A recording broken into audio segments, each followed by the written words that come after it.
Bueno, Bieito, semana intensa la que acaba y ¿por dónde quieres que empecemos? Porque tenemos la arremetida del ministro de Transportes contra el presidente de la Comisión de Investigación del Accidente Ferroviario de Adamuz, tenemos la utilización, perversa añado yo, de los pensionistas por parte de este gobierno, la regularización masiva para a su vez intentar reunificar esa mayoría de investidura totalmente deshilachada. Tenemos el plantón de Pedro Sánchez al Senado, tenemos dos destituciones en Rodalíes, pero por el caos en las cercanías catalanas y no por las 45 muertes en Adamuz, así que como ves, un menú variado. Sí. Tenemos un amplio surtido de noticias. Yo creo que empezaría, aunque creo que hay que dar dos pinceladas del accidente de Adamuz, que son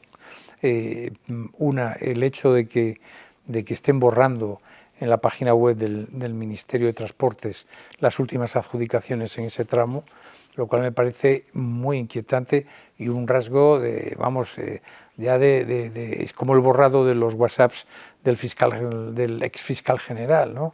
Es como ya reconocer un delito ahí.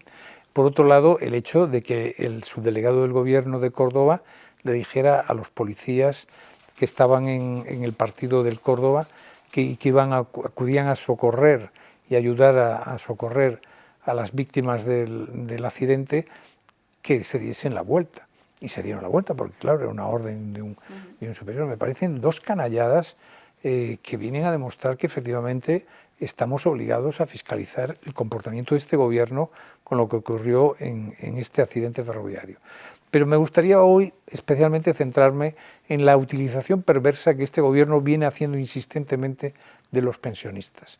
Es decir, llevar la subida de las pensiones sistemáticamente cada año a una votación al Congreso de los Diputados, acompañada de una serie de leyes, algunas de las cuales invotables para un partido como el Partido Popular, como era en este caso casi una especie de autorizar la ocupación ya de cualquier manera, pues me parece un uso torticero y perverso. Comprobar, como hemos comprobado y hemos publicado nosotros una información magnífica tuya de que Sánchez ya tenía hecho el TikTok horas antes de que se produjese la votación, eso viene a evidenciar que en realidad no están en la solución de los problemas. Estuvo muy bien Felipe González el otro día en una intervención que hizo pública en un foro diciendo que en democracia hay que estar con un proyecto de país con valores morales, decía él, y que no se puede estar en la agitación, en la propaganda, y él hablaba de colaborar al buen estado de ánimo de la sociedad. Este gobierno está permanentemente en el enfrentamiento, en la crispación. Habría sido tan fácil como el 23 de diciembre, que fue la fecha del último Consejo de Ministros de 2025, cuando se aprobó ese decreto ley y otro con ayudas al transporte público, desligar las pensiones, porque es que el gobierno sabía lo que iba a pasar. Yo me atrevería a decir más, quería que pasara lo que pasó, porque sabía que quería perder la votación.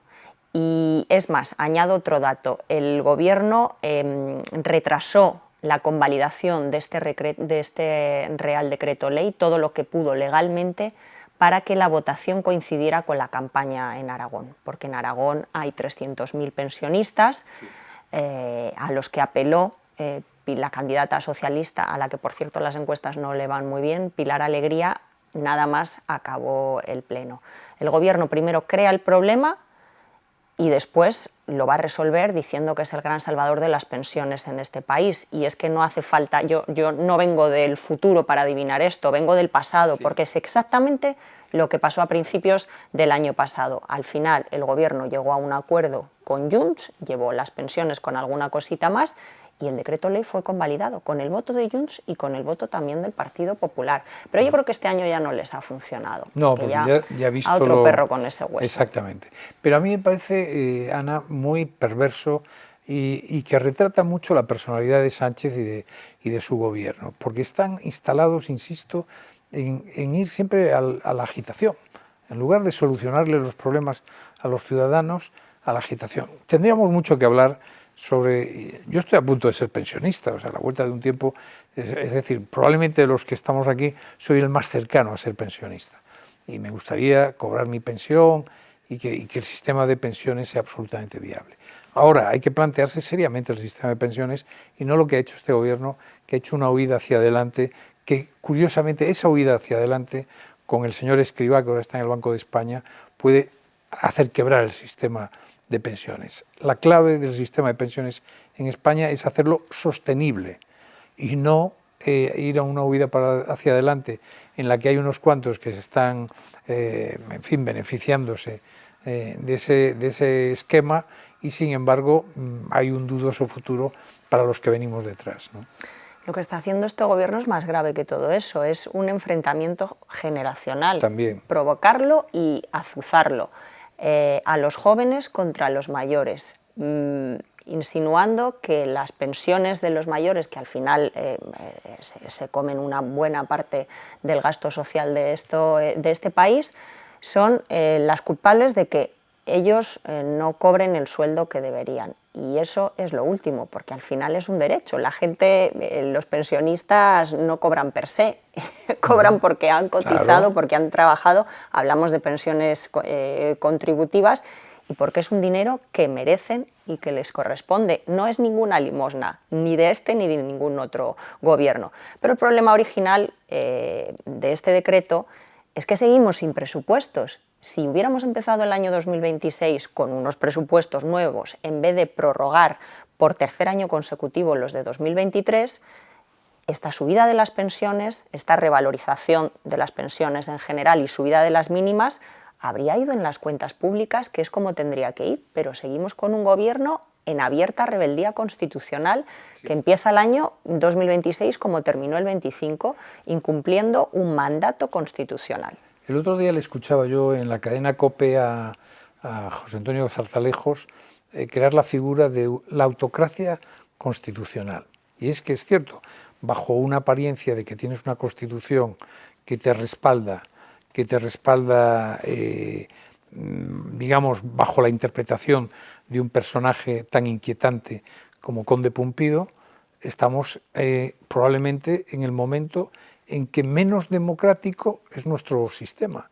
Es decir, estamos ante un señor que bordea la autocracia, que bordea, en fin, lo menos democrático que hemos conocido hasta ahora, porque es un señor, no ganó las elecciones, no tiene mayoría en el Parlamento, no tiene el favor de la sociedad en general, tiene a medio país absolutamente crispado y toma una tras otra medidas profundamente antidemocráticas, puesto que no tienen el aval del Congreso de los Diputados ni del Senado. Se permite plantar el Senado, en fin, toma todas las decisiones, tiene una carga de arbitrariedad enorme, que es lo que caracteriza a la dictadura y diferencia a las democracias de otros regímenes, ¿no?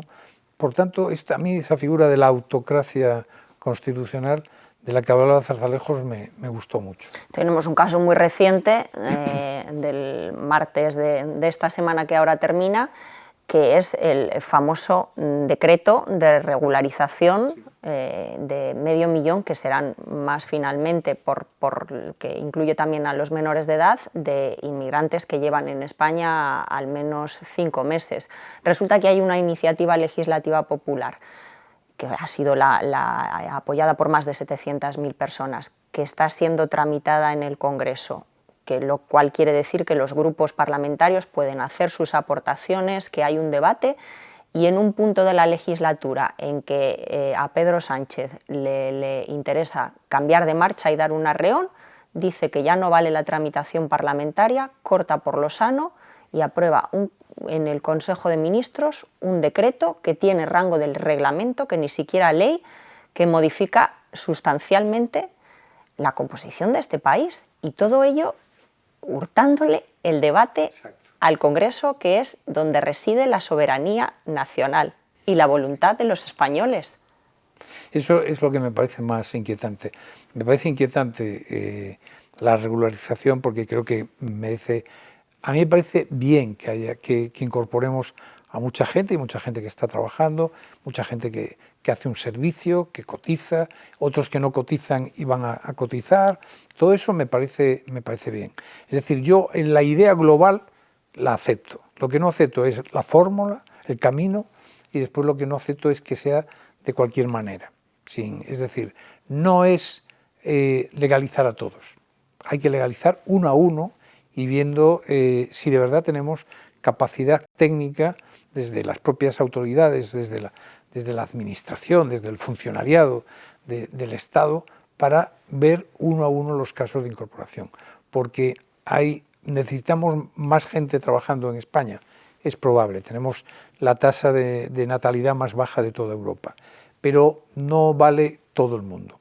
Y esto que dicen siempre, es que los españoles emigramos. Vamos a ver, los españoles emigramos básicamente en el siglo XIX y principios del XX a América, casi a construir aquellos países, contribuimos a construir aquellos países.